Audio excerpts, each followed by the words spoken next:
In the news tonight, these top stories live and in living color. A gunman holds a Fresno sportscaster hostage. People who know the suspect say he had a death wish. That man used a look-alike toy gun. Today, one California city outlawed the making and selling of the toys. The latest homicide investigation for Fresno police begins after parents make a gruesome discovery. And one by one, Cuban inmates come out of a prison they held under siege. These stories and more next on Action News Tonight.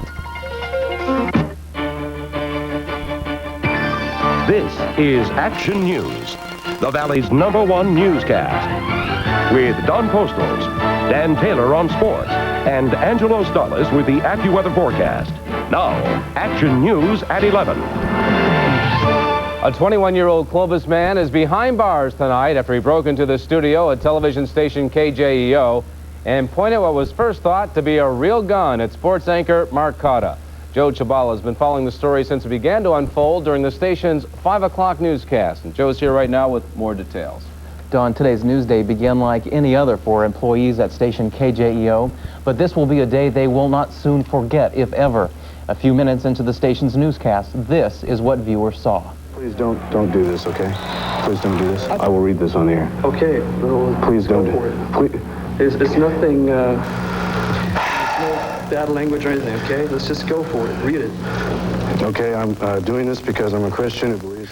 Viewers saw a man in a red shirt holding a gun on sports anchor Marc. The gunman had a page-long message he ordered Cotta to read, a message the broadcaster later described as rambling quotes from the Bible. The station immediately went to black and began running commercials while Cotta read the message, but it was not broadcast over the airwaves. This is what station viewers didn't see as Cotta finished reading. Don't touch the gun. Don't touch the gun. Appreciate that. Get back! Get back! Go! Where's the gun?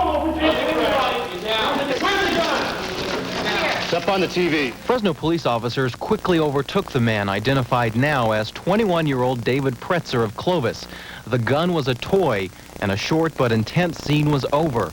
Pretzer is now being charged with 1 felony count of false imprisonment. First thing that went through my mind is whether or not the gun he was pointing at me was real or not. I kind of had an idea that it was a fake gun, but I couldn't really tell because I couldn't see that it was plastic for sure, because I was going to just knock it out of his hands and tackle him right there. But just in case it was real, I didn't do anything. You're a public figure. Does something like this make you think about maybe getting out of the public eye? I thought about it, but that would just be giving in to weirdos like that, and I'm not going to do that. Now, police are still trying to determine exactly how the man got into the station, and this whole incident has brought the issue of security in the forefront of the minds of those who work at the station. And I'm told there's a security guard on duty there tonight, and starting Monday morning, they will begin reevaluating their security system. Joe, I know you spent some time tonight at the suspect's apartment complex. What'd you find out from his friends and neighbors? Well, yeah, that's right, I did. I talked to neighbors tonight, and they seem to think that he was a religious man caught up in the Bible. But they also say that they believe he may have had a death wish. They say he was also always talking about wanting to go to heaven.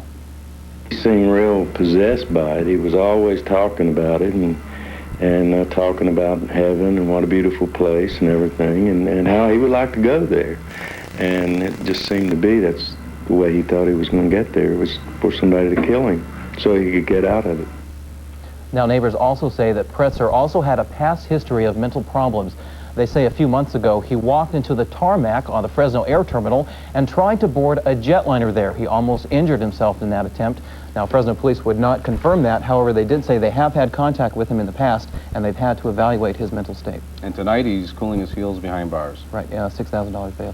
Okay, Joe, thanks. I'm glad no one was hurt. You may recall a similar